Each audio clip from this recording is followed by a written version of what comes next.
we go through stuff every day in life. We go through just periods of hard stuff. And I think it's not God testing us. No, I think more than anything, God uses the hard times in our life so we can have those experiences, so we can empathize with others who unfortunately might have to go through those same experiences. Welcome to The Kitchen Table, a conversation about faith, music, and culture. Join Shine.fm's ministry director Brian McIntyre Utter and his son Jake around the table for this week's chat.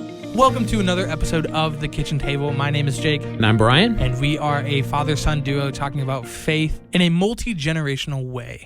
So we want to discuss empathy. I read that empathy is at the heart of what it means to be human. How do you feel about that? I really like that. Empathy is such a big part of being human. I think that's kind of how we relate to each other and connect to each other on a different level. Are you seeing that empathy is utilized today in culture as much as it used to be? Because if you've ever read the book called Pendulum, it's an interesting book. Roy Williams wrote this book, and he goes through history, and there's this giant pendulum that's an 80-year swing. And on the extremes of the pendulum in society, it is talking about we're either focused on the we, where we're high empathy, or the me, where we're low empathy. Yeah. And so whether you swing, and it's interesting when you look at those 80-year periods, they were major issues happening in our world. And I'm wondering right now if we're at a pendulum swing at this point. I'm not exactly sure. Man, I just, with all the division going on in the country right now over all kinds of issues, a lot of people I think are pointing, but me, my rights, me, and not the we. Yeah. And empathy is all about us looking at the we of society, not just ourselves. Yeah. The conversation, usually when you hear the word empathy, you also hear the word sympathy. Right. It's a very... They get them confused. They get confused, and they're very similar, but there's such a tiny line of what the difference is.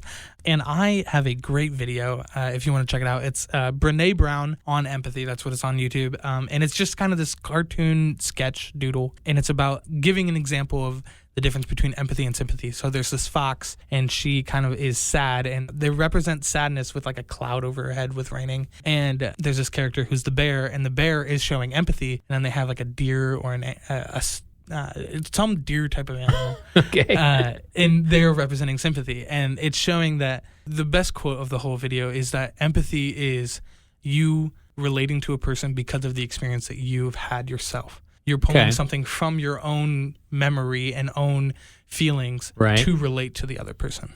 Well, you have to. You have from your own experience because they might be in a situation you've never been in. So how do you empathize with them if you've never been in that situation? So you have to look at your own self and put yourself in their shoes through your own context. Yeah. And then, so with this deer, I don't know my animals apparently. With the sympathetic character, it's talking about how they are saying, "Hey, you're sad, or you have a cloud over your head. Right. I'm going to try and fix it." Yeah, but empathy, I don't think it has anything to do with fixing something else. And that's another part of our human nature, especially guys. Guys are fixers. I get it from you. Yeah, and I'm a self-admitted. I want to fix the problem. I want to find the solution, but empathy is not that necessarily, because a lot of people, they want you to empathize with them, but they don't necessarily want you to fix their problem. Yeah, exactly. And so with this character, she's like painting over the cloud with like white paint to make it a white cloud, so it's like a happy cloud. Right. Instead of taking what she has experienced in her own deer life, her antler life, she is trying to fix another person's life by saying, "Hey, I've gotten through this." And not accepting the empathetic way of being like, "Hey, you're in a really tough situation. Let me sit in this with you." And lamenting is a big word that I've learned in my recent years, and I love the word because it just means to be with someone. What's the verse that says, "Mourn with those who mourn, weep with those who weep, and rejoice with those who rejoice." And I think that example in the Bible of Jesus just being there for people is just the perfect example of empathy. Just being with somebody. Yeah. Well, that's the definition I saw in empathy was, having the capacity to take another perspective and to walk in another's shoes. Yeah. And again, like you said, you have to base that upon your own experiences if you've never experienced what the other person has gone through. And here's the thing, we go through stuff every day in life. We go through just periods of hard stuff. And I think it's not God testing us. No, I think more than anything, God uses the hard times in our life so we can have those experiences, so we can empathize with others who unfortunately might have to go through those same experiences, whether it be grief, the death of a loved one, or the loss of a child, maybe through miscarriage. Those kinds of things. It's hard to relate to somebody, even as a parent of a child with special abilities and all the struggles you go through. It's hard for people. People cannot really empathize unless they live that life, unless they have a child like that. And so, and each circumstance is different. Oh, absolutely. But they can empathize, not necessarily in the exact same experience, but with an experience they've gone through. And I think that there's a difference between empathizing with someone and just, I feel like empathy is giving what the other person needs and giving a shoulder to cry on. But if that person doesn't want to talk about it or doesn't want your opinion or voice on it, then don't. I don't know how to say that nicely. You know what I mean? Right. No, because that's honest. It's just like, I feel like so many times us as fixers, especially kind of in a grieving situation, because I've never lost someone super close to me, and I'm thankful for that because I haven't had to experience it, but I know it's going to come up soon. It'll come. Yeah, eventually. It's everyone. Especially with grieving for me, for this circumstance, because I don't know it, I don't know how to interact with people who are grieving and just how to do it. And so what I do is I just ask. And I think that in those situations where it's really tough and really awkward, asking is the key thing, but it's the hardest thing because we don't know how to. So I think empathizing is also asking and making sure that you're doing what the other person wants and not for you. And who says that the other person wants something specifically from you? I think a big thing about empathy is just being present many times, right? It's like, I can't begin to understand your experience. I empathize with your pain from my experiences. I've dealt with pain, but I'm just going to be present with you. Yep. And maybe that's just that listening ear is a huge part of just empathy. Yeah. So if we're seeing this, we're seeing, a lack of empathy in our society and more of a focus on the me. How do we reverse that? How do we change that tide? Do you think parents are teaching empathy to their kids enough? The question is, and how do you teach empathy? Yeah. That's a really hard question. I don't think it's a lack of teaching of empathy. I think it's a lack of directing. And what I mean by that is when we get into the situations, because as adults and as parents, I'm not a parent yet, but as an adult, I'm an example to someone. I have influence over someone. And the way I react to situations, and if I'm being empathetic or sympathetic, the younger generations who are looking towards me or looking at me are going to see that. And I think that with the amount of conflict that is happening in our nation, adults are not doing a good job of setting the example of empathy. And I think that's why younger generations are starting to feed this sympathetic me. My situation is worse than yours, and your situation is nothing to compare to what mine is. So empathy is definitely something that parents can model for their kids.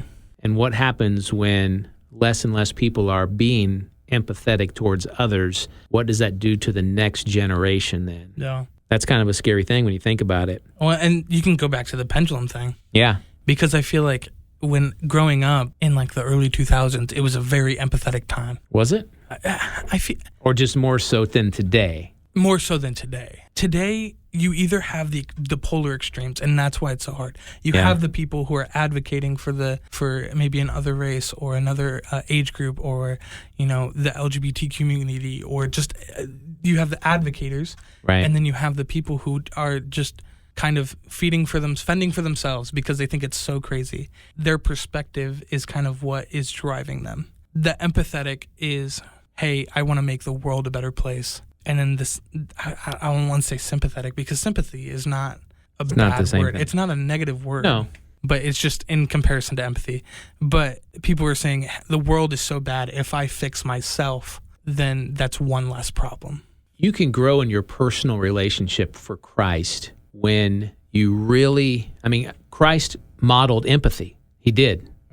caring for others is kind of like this attitude point of empathy. Caring for others should be a priority to your life. And I think when you care for others, when you take your focus off of yourself and look at others in that caring way with the eyes of Christ, then you truly understand where empathy begins. Yeah. I think the next step in a more empathetic world is just, the old phrase, you have 2 ears and 1 mouth. Listen twice as much as you talk. Yes. And I think that's just kind of what we need. When you break down everything into what the basics are, the basics is what you need. And so let's go back to I feel like I always hear like, what's the play that's like everything I need to learn in kindergarten? Yeah. Or something. The book. Yeah. Everything I learned in kindergarten is kind of the crucial building blocks of everything. And I think with this time right now, especially with all the conflict, listen twice as much as you talk. Yeah, and that's another point that I find interesting. When it comes to everything I need to learn, I learned in kindergarten, we can't rely on schools to teach certain things. That's not the school's job. And I think a lot of parents just rely on the school to teach everything. Yeah. And that shouldn't be the case. One of the big things that I care about that isn't really taught here in the U.S., that's taught in most schools around the world is I know the answer to this. Media literacy. Media literacy. Empathy is taught at home. It's modeled at home more than anything. And a great way to teach empathy is giving your kids opportunities to empathize with others. Caring for others. How many opportunities are you giving your children to do that? Yeah. Do you talk about that? They say that empathy, learning empathy is like learning a language or a sport. It takes practice and it takes guidance or a coach, so to speak, if it's a sport. Regularly talking to your kids about considering the feelings of others, the perspective of others, the circumstances that others are going through just builds within them this natural reflex that is empathy. Yeah. I think another thing with COVID and just not being out and about like we normally are, especially for our kids, their sphere, their circle is a lot smaller now. Yeah. So they're not getting the opportunities they could have had before to empathize with others because that circle is smaller. So one of the things we can do is expand our child's circle of concern around them. They have empathy for their immediate family, maybe for grandparents that are going through some things. There's empathy there, maybe the kids they go to school with. And so, and it's tough right now to be able to do that, to be able to provide, a larger circle of concern. And so we need to specifically work within the circle we have. Yeah. And allowing to teach them to do that. I also wonder if a reason that kids are finding it really hard to empathize is because we're scared to talk because of the amount of conflict that's happened and the amount of That's an interesting perspective. Yeah. The amount of people that talk about their own opinions and how much conflict that arises, that younger generations are just like, I'm not going to talk because I don't want conflict to happen. So you avoid it altogether just by not entering the conversation. Yeah, I think that avoidance is kind of becoming a big, there's either the two extremes or the middle, which is avoidance, which I'm not saying you're actively avoiding. Avoiding is a great coping mechanism, but also like it's just human nature. I'm interested to see how these next few years play out when the younger generations get to my age, and I wonder like where their empathetic, sympathetic kind of relation happens. So is the younger generation that's not wanting to dive into the conversation, are they just kind of holding that in and I think they're eating their words and not venting when they need to? Because that's not healthy as well. It's not. And so I'm interested to see what will happen, because I think it's not that they don't want to listen. I think they just don't want to offend. Right. And I get that. They're going so far into, I think my generation also does this because I know I do it myself. I go so far not to offend that I avoid or I bottle it up. But is that healthy? No, it's not. Yeah, and that's what you also have to realize.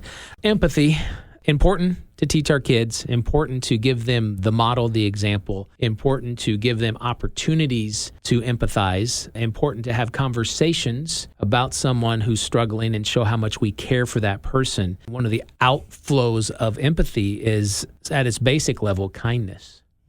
And teaching our kids to be kind. I was talking about this week on the radio show about how kindness really starts with the parents. Again, it's modeled. Yeah.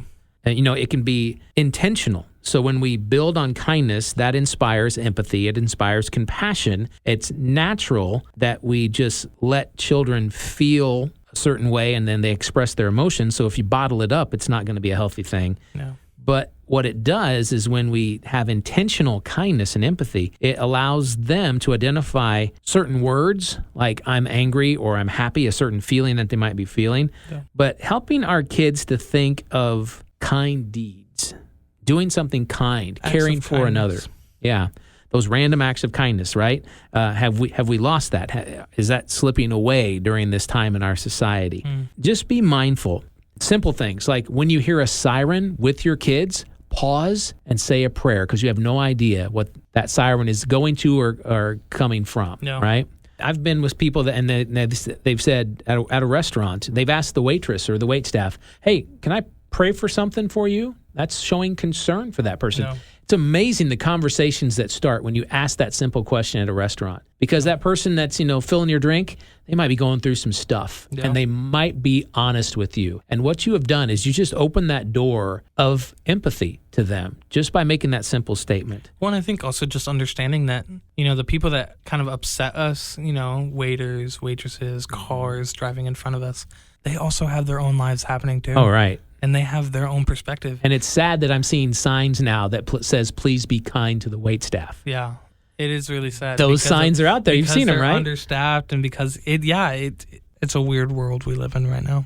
So we can't just sit back on this. No. As parents especially, I'm speaking to the parents, we have to model and teach our kids empathy, kindness, compassion, not because you think it's going to be better for society, because this is the example of Christ for us. And that's why we want to be able to pass that on to future generations. We're a better society. I'm going to go back to that very first thought. Empathy is at the heart of what it means to be human. That encapsulates every bit of this conversation that we just had. I got a new song, and I want to talk a little bit about the back history of this song. This artist, the way the business works is artists will get signed by a record label, and they work with them for a while. They work with them. It's called the development of an artist, right? Yep. And they're writing songs, and they're getting other songwriters to write with them, and they're developing different things. This is a new artist. Her name is Katie Nicole. Now, last summer, they were writing this record, and so she's big on TikTok. And so she recorded herself, filmed herself doing one of these songs after they'd just been written, her on a piano and singing it. So it's raw, not a professional recording at all. Well, it gets picked up by other people as the music background because that's what they do in TikTok, right? Yeah. I don't understand. They use the audio in their own TikTok. In their own video. This thing exploded. Yeah. In fact, this song has been used in more TikTok videos than The Blessing has been used in TikTok videos. And it's that raw, her at the piano. So a lot of those songs that are professionally recorded, they have like coding in the background, so they get credit for it. She's not getting credit for all these literally tens of thousands. It was probably a natural sound. Because it was a natural sound audio. Well, the record label hears about this several months later after this thing goes viral, and they're like, wow. And so they'd finish up the professional recording. They just got it out. It's an unbelievable song. Her name is Katie Nicole, and it's called In Jesus' Name, in parentheses, God of Possible. I pray that a breakthrough would happen today. I pray miracles over your life in Jesus' name. Yeah, you played that song for me a couple weeks ago. I have heard it on TikTok too. Have you? Yeah, it's a lot of really people on TikTok is like, hey, can you release like the acoustic piano only version? They like the raw stuff, right? So thanks for joining us this week, discussing empathy and how important it is. We certainly do need it in society. We need to practice it more. Again, it's the heart of what it means to be human, and Jesus was our example of someone who knew how to empathize with others. Yeah. So thanks for spending time with us this week. We hope you enjoyed it, and we'll talk to you soon. See you later. Thanks for listening to The Kitchen Table on the Shine.fm podcast network from Olivet Nazarene University. Be sure to subscribe for more content delivered each week on faith, music, and culture.